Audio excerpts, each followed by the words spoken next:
Before I start building, you guys may have seen some of my builds and thought, where does he get that kind of assets from? Is he making this from scratch? Where does he get these realistic models? Well, all you have to do to get really nice looking assets is just search them on Google. So like write 3D free model download, and that's it. And then go through these websites. So like Sketchfab is one I usually use. And then search whatever you want here. So if I look up a cave, and then just look through here. So there's this cave I just randomly clicked, and there you go. You have this one that you can use in like somehow in your build. But wait, before downloading, what you should look for is some of them are downloadable, some of them you can't download. So scroll down, and over here you download it. If the download option is not showing, then you just can't download this asset. Try to find a new one. Also look at the triangles. If the triangles is at 1 million, that's too much. You just don't use this one at all. Go find like a different one. But if this one's not at 1 million, if it's around like 200k or 300k, that's fine, as long as it's not 1 million. If it's 1 million triangles, don't use it. Let me find one that has 1 million. Here's an example of what you can't use. You can download it and import it to Roblox Studio, but it's not gonna work because the triangles are too much. It's 1 million triangles. Here's like a really good example. So like, look at this thing. You can use some of these assets to use for whatever you're using it for. And if you look at the triangles, it's only 30k triangles. So this will work completely fine. Anyways, I found this one and it's downloadable and it does not have 1 million triangles. So I know I can use this. I looked at this and I was like, oh, this comes with like its own lighting. So I know it'll look cool in Roblox Studio. So I'll just use this for my build. So let's do that. Let's try to make an entire build using this model for free that I downloaded. Also, when you're importing, use the import 3D button. This lowers the triangles for you. Basically, use import 3D because that's the one that will work. Okay, anyways, after importing the cave in, I went through the lighting settings a bit because that's what I usually do at the beginning of every build. And then after I've done that, I added the floor because for some reason, the original build didn't even have a floor. So I had to add it in myself over there.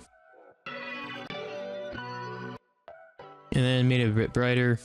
I actually put a hole, like that hole you can see, so I can have like light come through. The original build didn't have a hole, so I went in Blender and just put a hole through the build. Just put a hole through it so light can come in. Going back to the lighting settings, and then you can leave it as this. Like, look at the build right now. I didn't even do a lot. I just brought this model within Roblox Studio, changed the lighting, and then that was it. I'm done. I can literally leave it at here because it looks so cool already. But I decided I'm not gonna do that. I'm gonna do more because this was just too easy. I gotta do more. So then I go ahead, still adjusting the lighting. I decided to add in the light rays using the fog mesh. If you don't know this trick, I did like a YouTube short on it, where basically you just go to the toolbox, look up fog mesh, and then you would place it down like I'm placing it right now, and then you would lower its transparency, and then boom, there you go. You get this like this volumetric lighting, or these light rays. So it's like this fake light coming through using a fog mesh. And there you go. Again, I can just leave it like this because it looks good. It's like I can just leave it like this again because it looks so good.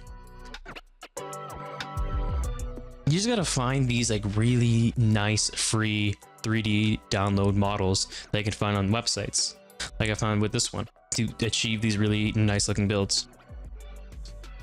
And then over here, I didn't like the corner of the hole, or like the edges of the hole, there was a dark color, so I got some random stone mesh and I'm placing it over here to just get rid of that darker color on the edges to a lighter color.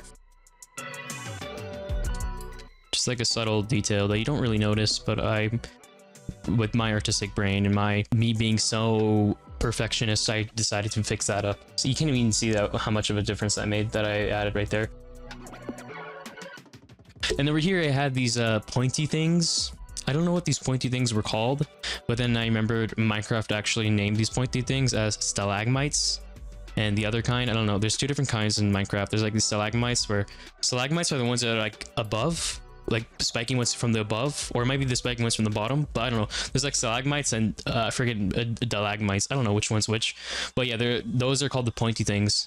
So because I knew what they were called because of Minecraft, I was able to like search them, and again I found them from some random website.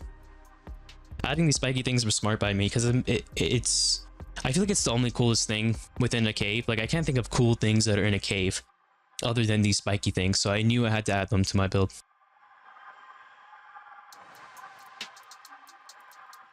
Look at that. It just looks really nice. I knew that I wanted the spiky things to be dark and in front of the light, because I don't know why. I just pictured that in my head when making this, or before making this. I just wanted this dark spikes to be in front of the light.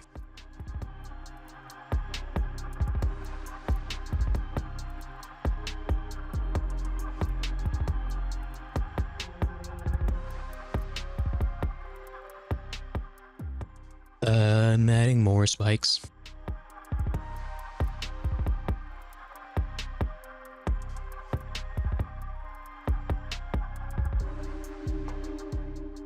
Over here, I add a slight blue to the inside of the cave, like lighting wise. Like you can see inside is kind of blue, while the light part is yellow. Again, I'm using complementary colors. I know yellows and blue look really nice together, so I made the light yellowish and then the inside of the cave where it's dark, a little bluish. Ooh, look at that. And also, if you couldn't tell by now, I'm always building it at this one angle. Like I'm not turning my camera around while building. I'm always looking over here and then building, because I want this to be like the main focus.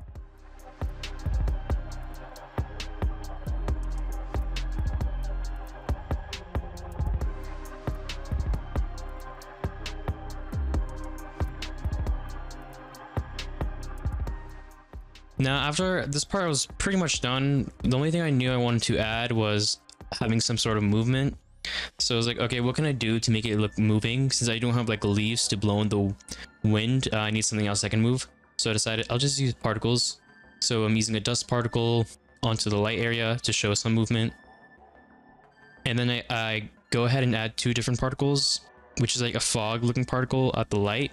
So it looks like it's pretty foggy, and you would see fog within light areas. If it's like really dark, you don't really see fog in dark areas, and you'll only see the fog at the light beam. So I'm going to add this fog. Right now I put the fog there on the ground, but then I changed it later and only added that to the light area. And then I also added like a particle where it's like dripping water. So water will be dripping down from the stalagmites or the pointy bits. So like the end of the pointy bits, water comes down. I added that particle later. And honestly, there wasn't much else left after adding these particles. So let's see the final build.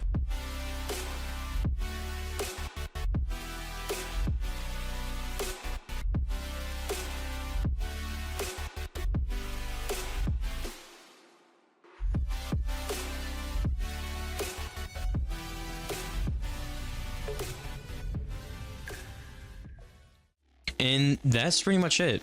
Off camera, I did some small little details and tweaks that aren't really interesting to watch, but this is pretty much it. As you can see, I used that one like model. What is this guy here? What is he doing in here? Oh my god. I used like this one cave model that I found for free from some website, and I used it to create a build, some showcase. That looks pretty freaking nice. I actually haven't built in a while, and having my first build after not building for a while look really cool looking. Feels so good. Anyways, if you guys enjoyed watching this video and you're maybe just watching it to pass time and you found it enjoyable, please consider subscribing, leave a like, comment, whatever, and that's it. Bye.